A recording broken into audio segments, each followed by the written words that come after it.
సిద్దిపేట కాంగ్రెస్ నాయకులపై ఒక YouTube channel వేదికగా అభియోగాలు మోపిన సోహెల్కు చంద్రశేఖర్కు కాంగ్రెస్ పార్టీకి ఎలాంటి సంబంధం లేదని మహిళా కాంగ్రెస్ జిల్లా అధ్యక్షురాలు లక్ష్మి, యూత్ కాంగ్రెస్ జిల్లా అధ్యక్షుడు వహాబ్ అన్నారు. సిద్దిపేట జిల్లా కేంద్రంలోని కాంగ్రెస్ క్యాంప్ కార్యాలయంలో ఏర్పాటు చేసిన మీడియా సమావేశంలో కాంగ్రెస్ నాయకులు మాట్లాడారు.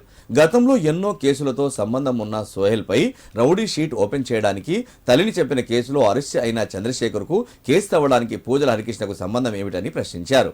మరొకసారి సిద్దిపేట కాంగ్రెస్ నాయకులపై గాని పార్టీపై గాని అనుచిత వ్యాఖ్యలు చేస్తే సహించేది లేదని వారిని పార్టీ నుంచి సస్పెండ్ చేస్తున్నట్టు తెలిపారు.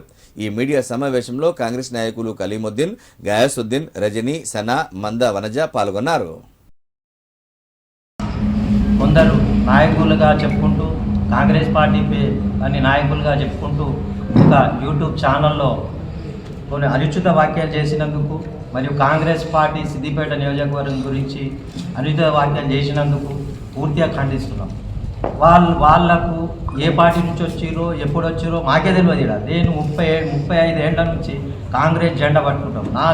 నాతోటి ఎందరో నాయకులు సిద్దిపేట నియోజకవర్గం ఉన్నాం. కాంగ్రెస్ కొరకు సేవ చేసుకుంటున్నాం. కాంగ్రెస్ పార్టీ సిద్దిపేట నియోజకవర్గంలో మంచి పని చేస్తుంది. ప్రతి సమస్య తీరుస్తున్నాం. ఇక్కడ మా నాయకులందరూ కలిసిమెలిసిగా మేము పనిచేస్తున్నాం. దానికి సోహెల్ అనే వ్యక్తి కాంగ్రెస్ పార్టీ సిద్దిపేటలో లేదు అని చెప్పి కొన్ని కోవటిగిరి చేసి చెప్పడం దారుణం. దాన్ని మేము పూర్తిగా ఖండిస్తున్నాం. ఇంకోటి, అంతగిరి చంద్రశేఖర్ ఆయన తన తల్లిని స్వయంగా తన తల్లిని చంపిన వ్యక్తి. ఆయన ఈయనేమో ఒక రౌడీ షీటర్. యూట్యూబ్ ఛానల్లో వచ్చిన కథనాలపై ఈరోజు ప్రెస్ మీట్ పెట్టడం జరిగింది. దీంట్లో చంద్రశేఖర్, అనంతగిరి చంద్రశేఖర్ అని వ్యక్తి తన తల్లిని చంపిన వ్యక్తి. ఈ వాస్తవం. దీనిపైన నాకు 3rd డిగ్రీ చేయడం జరిగిందని ఒక ఆరోపణ వేయడం జరిగింది.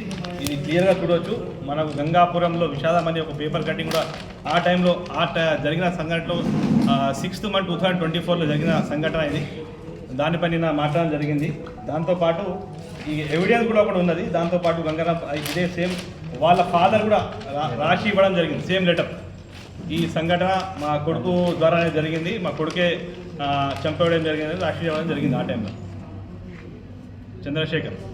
ఇంకో విషయం, ఈ చంద్రశేఖర్ అనే వ్యక్తి అసెంబ్లీ ఎన్నికల్లో కాంగ్రెస్ పార్టీలో ఉంచుకుంటా పనిచేసుకుంటా అని తిరుగుతున్న మా చంద్రశేఖర్ అనే వ్యక్తి నియోజకవర్గంలో ఆ టైంలో టికెట్ వచ్చిన పూజ హరికృష్ణ గారిపై అనుచిత వ్యాఖ్యలు ఎట్లా పడితే అట్లా మాట్లాడు. శేఖర్ అనే వ్యక్తి కాంగ్రెస్ పార్టీ యువజన కాంగ్రెస్ అనే విభాగంతో ఎలాంటి సంబంధం లేదు. చంద్రశేఖర్ కాంగ్రెస్ పార్టీతో ఎలాంటి సంబంధం లేదు. గతంలో ఇంతకుముందు కూడా ఆ యూట్యూబ్ ఛానల్ చెప్పడం జరిగింది.